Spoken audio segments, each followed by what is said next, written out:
just want to step out of it, to step out of the whole race, the whole business. The monstrosity of being alive overwhelms you.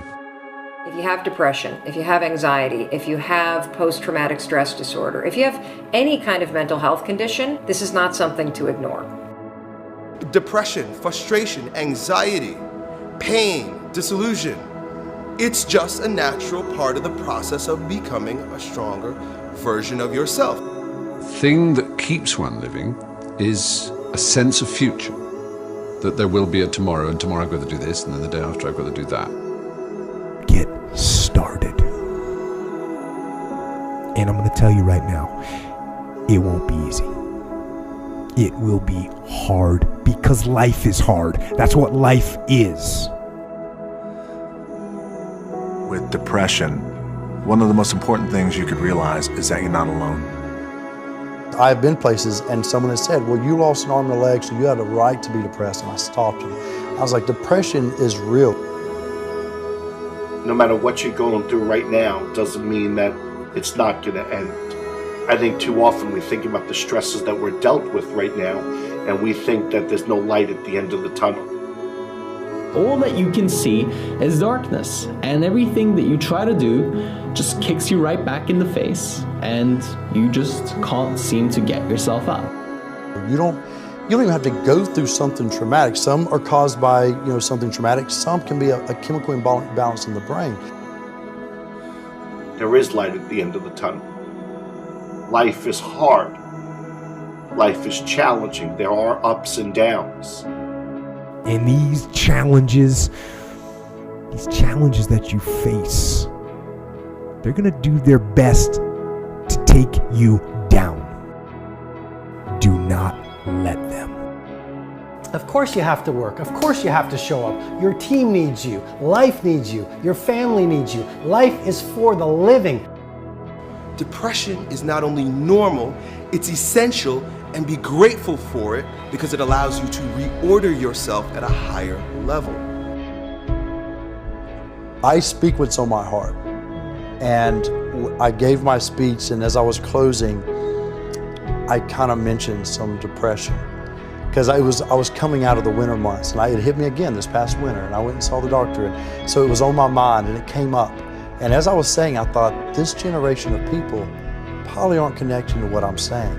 When I walked off the stage, and they lined up, the amount of people that thanked me for talking about mental health. And here I was, I thought they didn't want to hear. I thought I was stepping out of line. No, it needs to be talked about because it's not just this generation, it's people are realizing more and more that it's an issue. And the more we talk about it, the easier it is for people to be honest with themselves and get the help they need. Line up those problems and confront them, face them, fight them. Do not let them bring you down. Do not personally identify with your depression. See it as you see winter, and winter always leads to spring and summer again. See it as you see nighttime. Nighttime becomes daytime again. Hold on to that fundamental quality of faith. And on the other side of your pain is something good. Suicide is a permanent solution to a temporary problem. No matter what you're going through right now doesn't mean that it's not going to end. Stand up, dig in, let those challenges raise you up, let them elevate you, let their demands and their trials make you stronger. Adversity you face today turn you into a better person tomorrow. You are worth more than diamonds. All the diamonds in the world, you are so precious. Every single one of your hearts, you can do something. Life is not always good. Life is always not rosy. But life is worth living. There's one thing that if you did every single day, it would make an extraordinary difference in whatever mental health issue you're struggling with, and that is exercise. And the reason you've got to exercise every day is because what we know about human beings is that when you physically move, your physiology changes, and that changes your brain. Take the time to rest. Because just what if that resting is the key to world-class producing? Get outside and exercise every single day as if your life depends upon it, because you know what? It does. Your brain needs it, your body needs it, your mental health needs it. And I feel like if you had heart problems and saw a cardiologist, well, everyone would be concerned about you, would know you're doing better, and it would be open and honest with the crew. But the most complicated organ in your body, if you have a problem with it, suddenly we don't want to talk about that? No, and you can get over it. And that's what people need to realize. You can be cured. You can get past it. I assure you, the clouds will lift. Right, there is sunlight above the clouds. You're just looking at the clouds right now. And they will lift, and crisis has come to teach you the big lesson you're meant to learn to move to your next level in the next chapter of your greatest life. This depression will pass. It will go away, and something much better will take its place. But for right now, all that you really need to know is that you have to make it through. Getting your heart rate up, getting outside, breathing, feeling connected, getting out of your house, which may make you feel depressed and trapped.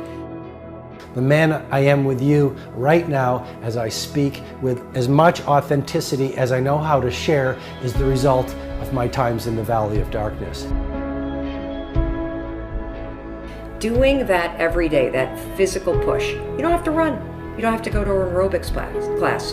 Get outside with your dog in the woods. Walk with a good friend for 2 or 3 miles. Doing that every single day not only moves your body, which changes your mind, it gets you out of your physical environment, which is one of the things that people with depression tend to have a hard time doing.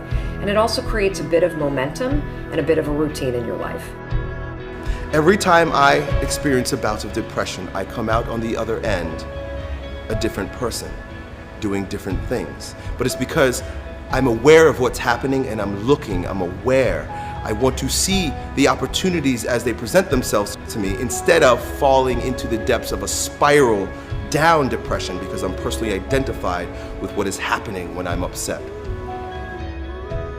And your schedule is not full and you actually feel like you're wasting your life because you're not this epic producer.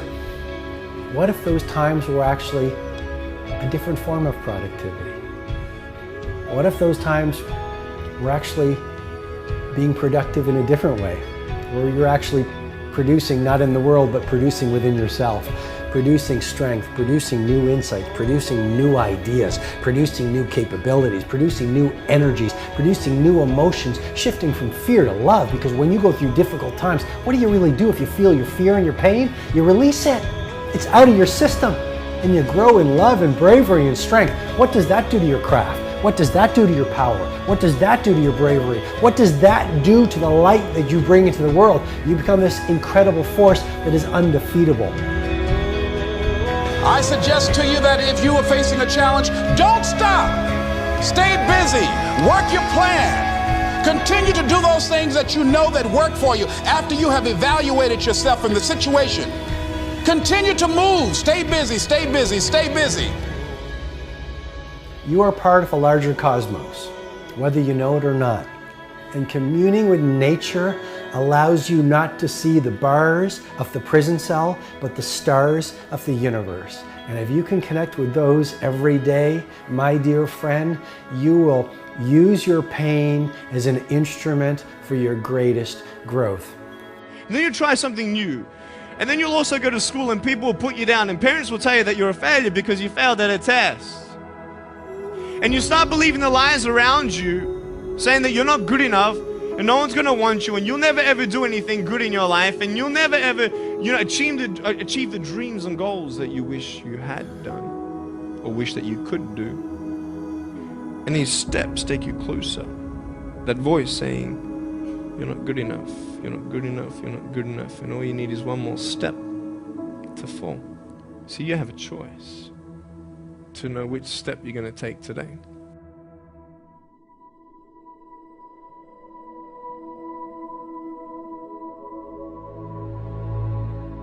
What will sometimes haunt my dreams still is just like a general feeling of morose anxiety. Everyone experiences a version of anxiety or worry in their lives. I don't know why I opened up and talked about it, but I guess I was just sick and tired of just having it inside of me for 20 plus years, and I was ready to make a change. What helped me the most, that I want to impress upon all of you, is that I realized that part of my identity is saying no to things I don't want to do.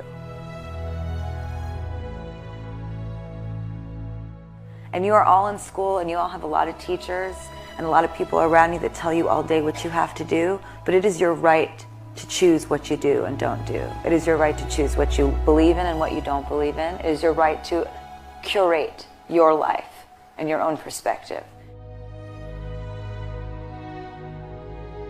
We all go through things. We all go through struggles, right? There's probably everybody in this room that goes through struggles the same exact way, and I think that's what we all have to realize. It's just something that every single person goes through. And maybe we go through it in a different or more intense way for longer periods of time, but there's nothing wrong with you. To be a sensitive person that cares a lot, that takes things in a deep way, is actually part of what makes you amazing. I also struggled a lot with anxiety and depression. If you start to feel like you are twisting things around you, and you start to feel like there is no sunlight around you, and you are paralyzed with fear, here's how you can help yourself. First, you have to understand what anxiety is, and you have to understand the connection between worry, which is something we all do, and self-doubt, which is something we all do, and anxiety. Anxiety is what happens when your habit of worrying spirals out of control. It's important for you to foundationally understand that anxiety and worry are the same thing. It's just that your body starts to get agitated, and that's when we call worrying anxiety. Your heart races. You might sweat a little bit. You might feel tightening in your chest. You might feel a pit in your stomach. You have a surge of cortisol. You can actually beat it.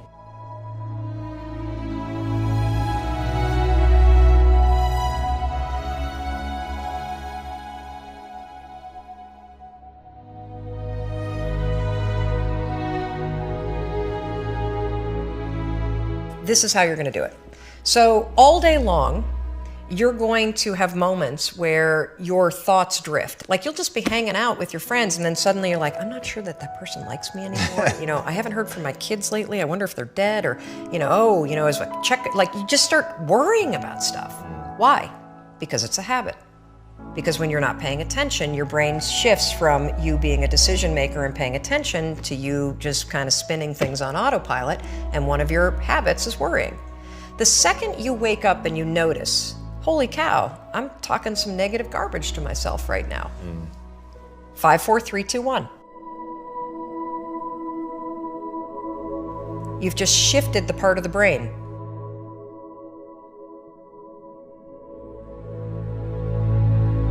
You've shifted from the basal ganglia, which is where your habit loops are spinning, and you've awakened your prefrontal cortex.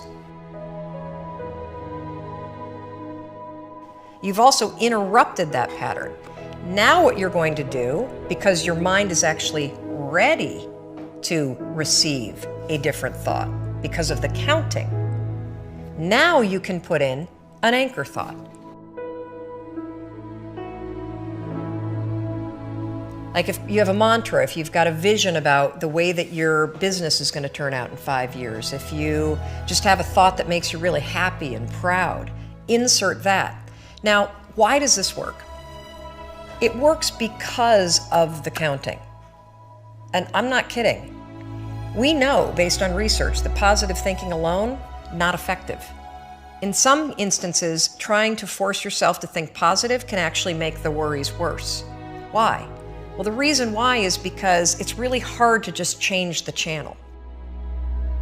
What we have to do first is basically interrupt it and turn off the TV, and then turn it back on with the prefrontal cortex awakened. So the counting is essential. And so you can start using this today.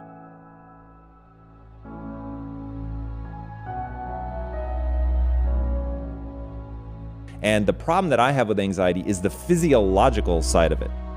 I got shallow breathing, rapid heart rate, and most terrifyingly, the blood is actually leaving the prefrontal cortex. And so you're getting into a position where your higher level cognition is actually being shut down because it doesn't have blood flow. And then I began to visualize that what I was trying to do was get myself into a calm state where the blood could actually go back to the places that I needed it, so that my higher level ability to reason would kick back in. The first thing that I started to do to be able to consciously control that was meditate. In meditating, what you're learning to do, at least for me, and I don't consider myself a meditation expert by any means, but this was one of the huge wins for me in meditating, was learning to breathe from my diaphragm. Even one breath from my diaphragm had a really big impact. Breathing from your diaphragm instead of from your chest, right? So most people breathe like this, and it's all in your upper chest. You're not getting a very deep breath. So in meditating and learning to breathe from your diaphragm and learning to consciously calm yourself down, meaning you're lowering your heart rate, you're breathing much more deeply from the diaphragm, getting the blood reallocated to the parts of the brain that are actually useful. That meditating was my first step into that.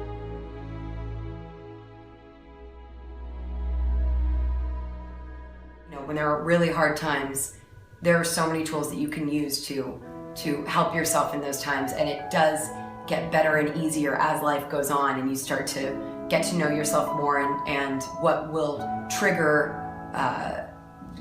certain instances of anxiety and where you feel comfortable and safe. So I would just say, don't ever feel like you're a weirdo for it, because we're all weirdos.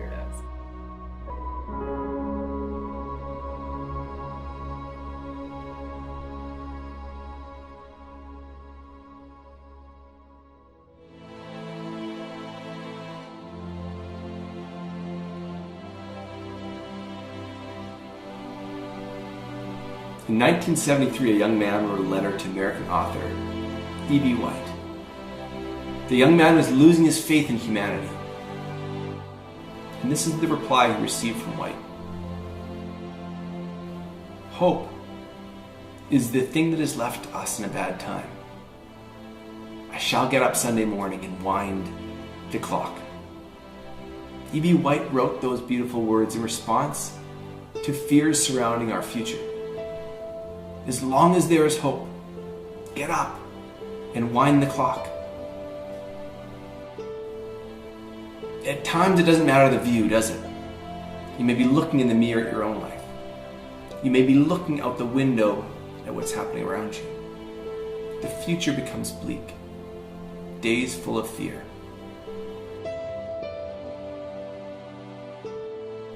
It's when darkness forms, clouds roll in and life gets heavy. Sometimes we feel it together. Sometimes we feel it alone. Those times surrounded by sadness. And in those moments, what are we to do? For there is but one sensible response, isn't there? We wake up and we make tomorrow better than today. We get up, we rise, we wind the clock. And we are to do it with our heads held high so that we can be the first ones to see the sun as it starts to poke through. You know, if you're down and you can see a reason why you should be down, then that brings with it a certain clarity. But if there's no reason, you tend to think, well, why on earth am I feeling like this? I don't understand.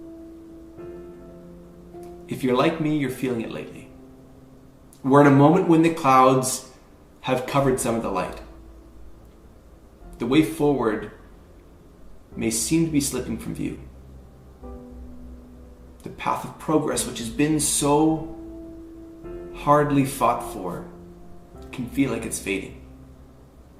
Perhaps it was the path you were declaring for yourself, and now it's changing.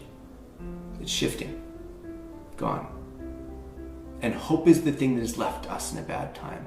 But hope is not the final fragile string. Hope is the start. Hope has a strength. It means something new is coming. Because it always does. Clouds break. The sun shines. In fact, it's never stopped. So in E.B. White's words, hang on to your hat. Hang on to your hope. And wind the clock, for tomorrow is another day.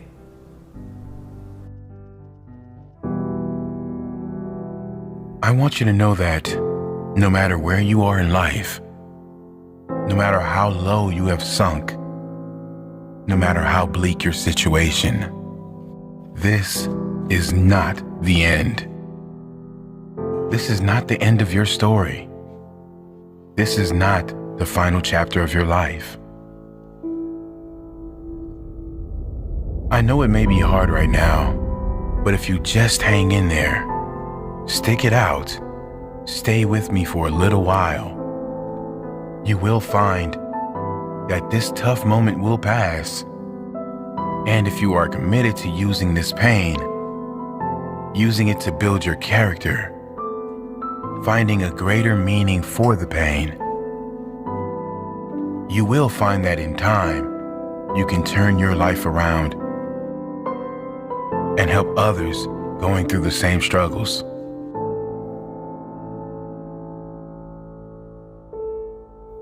The world right now is in the middle of a mental health crisis. It's estimated almost half the population suffers from depression at some stage throughout their life. Rather than join the queue, it's important we learn why we get down and then how we can change it. Because believe it or not, we create our own negative feelings, and we can also ensure that we turn our lives around and be a positive change for others. The reason anyone gets depressed always comes down to the consistent thoughts we think and the consistent beliefs we hold. Let me say that again. The reason anyone gets depressed always comes down to the consistent thoughts we think and the consistent beliefs we hold. The point here is that anyone that is depressed is so because there is an external factor that didn't materialize in their life. They have lost something outside of their control or don't have something that is out of their control. In school, we are taught how to get a job, but no one teaches us how to live in a state of happiness. No one teaches us how important our conscious and unconscious thoughts and associations are. Is our happiness not worth more than a job? Yes, it is. And before you say happiness won't pay my bills, happiness will pay your bills. When you realize you will be 10 times more energized, focused, and take positive action in your life, when you first choose to develop yourself as a priority and then get to the stuff of the world. I've seen some people who many would consider to have it all in their life because they thought they were not good enough. A thought, a belief within them told them they were not worthy. These people that many were jealous of, many envious of, were not good enough. You must value yourself enough to take the time every single day to work on you, to engage in something that will ensure you are a positive influence on the world. This, of course, doesn't mean life will suddenly be perfect. The same life challenges will show up, but if your mind is strong, if your mind is at peace, your reaction to the challenging times will be very different. Your reaction will be, how can I make this work? Not why is this happening to me? And then others will look to you, not with pity, but with hope. Because your strength will become their hope, their strength. You really can be that powerful. You can ditch the victim story. You can leave the pain behind and focus on how you will react next. How you will react positively. Read all you can read to get your mind in a positive place. Take steps to ensure you will be in a better position next time. Whatever pain you are suffering from, how you can ensure it won't show again. Take little steps and soon you will be at the top of the staircase. Don't give up. You are worthy. You are more than worthy. You deserve to experience how great life can be, and you owe it to the world to be that positive change for others, to inspire others who will look to you and say, he did it, she did it, and I can do it too.